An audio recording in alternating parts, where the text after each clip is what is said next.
Hello दोस्तों, कैसे हैं आप लोग। स्वागत है आपका मेरी नई वीडियो में। दोस्तों, अगर आप यूपीआई यूजर हो तो आपके लिए एक बहुत इंपॉर्टेंट वीडियो लेकर के मैं आया हूं।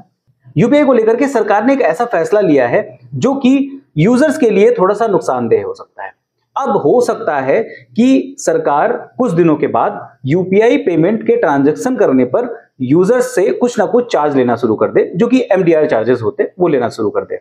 तो चलिए पूरी वीडियो देखिए और मैं आपको बताता हूं कि किस तरीके की प्लानिंग चल रही है सरकार की, कैसे हमसे चार्ज लिया जा सकता है और किस तरीके से उस चार्ज को देने से हम बच भी सकते हैं। साथ में आपको ये भी मैं बताऊंगा। तो आखिर तक वीडियो देखिए, आपके बहुत काम की वीडियो हो सकती है। अगर आप यूपीआई यूज करते हो तो आपके और आपके दोस्तों के लिए बहुत इंपॉर्टेंट वीडियो है ये। नमस्कार दोस्तों, मेरा नाम है अनूप, आप देख रहे हैं टेक एंड ट्रेंड्स।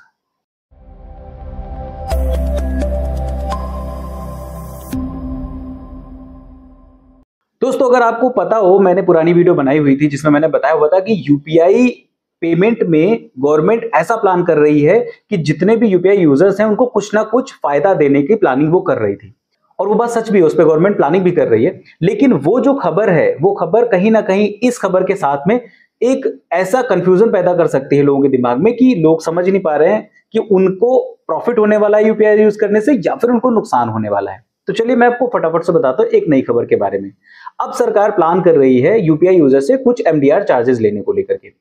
जो एमडीआर चार्जेस होते हैं वो होते हैं मर्चेंट डिस्काउंट रेट। मतलब जो भी आप पैसे किसी को भी ट्रांसफर करते हो तो उसमें कुछ ना कुछ एक चार्जेस कटते हैं जो कि बैंकों के द्वारा या फिर किसी भी जो है मर्चेंट जो पेमेंट गेटवे होता है उसको मिलता है, जो कि नॉर्मली क्रेडिट कार्ड के यूज में काम आता है। जब कोई भी हम क्रेडिट कार्ड से पेमेंट करते हैं तो कुछ ना कुछ चार्जेस ऐसे होते हैं जो कि उस जो पेमेंट गेटवे का जो तरीका होता है, जो रूट होता है, जो उसमें जितने भी कंपनीज या फिर जितने भी ऑर्गेनाइजेशंस जुड़ती हैं उस पेमेंट को सक्सेसफुल करने के लिए, उसमें ये रेट काटा जाता है और ये पेमेंट उन कंपनीज को पहुंच जाता है। इसी को बोलते हैं एमडीआर। अब यही एमडीआर चार्जेस यूपीआई पेमेंट पे भी लगने वाले हैं, ऐसा प्लान कर रही है गवर्नमेंट।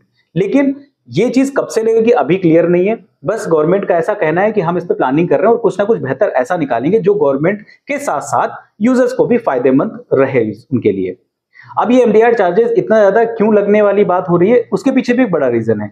जितनी भी पेमेंट गेटवेज हैं, जितने भी बैंकें हैं, ये जाहिर सी बात है आपके ट्रांजैक्शन को बहुत ही फास्ट वे में ऑपरेट करती हैं और बहुत ही फास्ट वे में आपका जितना भी चार्जेस होते हैं वो खटक से पहुंचते, ट्रांजैक्शन आपके हो जाते हैं। जितना भी पैसा आपने भेजा यहां से वहां फटाक से सेकंडों में पहुंच जाता है। तो उसके लिए जो इंफ्रा लगता है वो बहुत ही महंगा लगता है, उसके लिए बहुत ही ज्यादा चार्जेस लगते हैं, बहुत ही मेंटेनेंस उसमें लगता है। और वो चीज अभी तक गवर्नमेंट ने फ्री करके रखी हुई थी।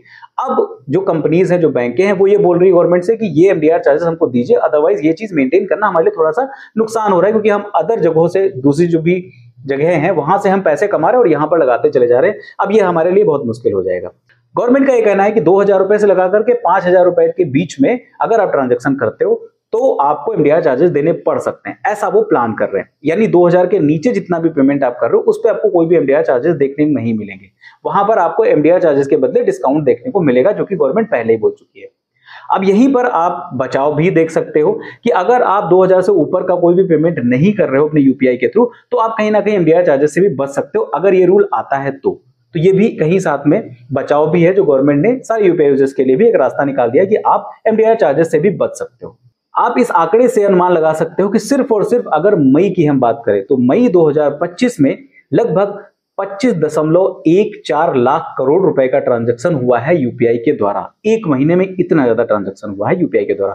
तो यूजर्स तो बहुत ज्यादा भर भर के पड़े हुए हैं और हर महीने ये आंकड़ा जो है बढ़ता ही चला जा रहा है, परसेंटेज बढ़ता ही चला जा रहा है। हर महीने 4 से 5%, 10% जो ग्रोथ ही होती चली जा रही है यूपीआई के पेमेंट में। तो कहीं ना कहीं ये एक ऐसी चीज है कि जिस पर बैंकें थोड़ा सा ज्यादा ध्यान दे रही है कि इससे कुछ अगर हमको पैसा मिलना शुरू हो जाएगा तो हमारा कुछ ना कुछ भला हो जाएगा। फिलहाल न्यूज अभी तक इतनी ही है। अभी ये क्लियर नहीं है कि इस टाइप के कोई भी चार्जेस काटे जाएंगे या नहीं काटे जाएंगे। गवर्नमेंट ने ऐसा कोई स्टेटमेंट नहीं दिया, लेकिन हाँ वो विचार कर रही है इस बारे में, ये बात आ चुकी है। तो हो सकता है इन फ्यूचर ये चार्जेस देने पड़े, तो आप अपने आप को मेंटली प्रिपेयर कर लीजिए कि अब यूपीआई पर भी आपको चार्जेस देने पड़ सकते हैं। जैसे आप क्रेडिट कार्ड यूज करते हो, डेबिट कार्ड यूज करते हो, उस पर आपको चार्जेस देने पड़ते हैं। तो फिलहाल आप बताइए आपको न्यूज कैसी लग रही है। क्या आपके हिसाब से ये चार्जेस लगाने चाहिए गवर्नमेंट को या फिर नहीं लगाने चाहिए, और अगर इसको लगाना भी चाहिए तो कितना परसेंट के आसपास लगाना चाहिए, वो भी आप मुझे कमेंट करके जरूर बताइएगा। अगर आपको वीडियो पसंद आई है, अगर आपको ये खबर अच्छी लगी है तो लाइक कर दीजिए, अपने दोस्तों तक भी शेयर कर दीजिए, ताकि सारे यूपीआई यूजर्स को भी ये खबर पता चल जाए और उनको भी अपने आप को मेंटली प्रिपेयर करने का वक्त मिल जाए कि ये चार्जेस हमसे कभी भी लिए जा सकते हैं। अगर आप मेरे चैनल पर नए हो तो मेरे चैनल को सब्सक्राइब कर लीजिए क्योंकि इस तरीके की बेहतरीन बेहतरीन वीडियोस मैं आपके लिए लेके आता रहता हूं और आगे भी लाता रहूंगा। फिलहाल के लिए इस वीडियो में इतना ही, मिलते हैं किसी दूसरी वीडियो में किसी अच्छे से टेक और ट्रेंडिंग टॉपिक के साथ। तब तक के लिए नमस्कार।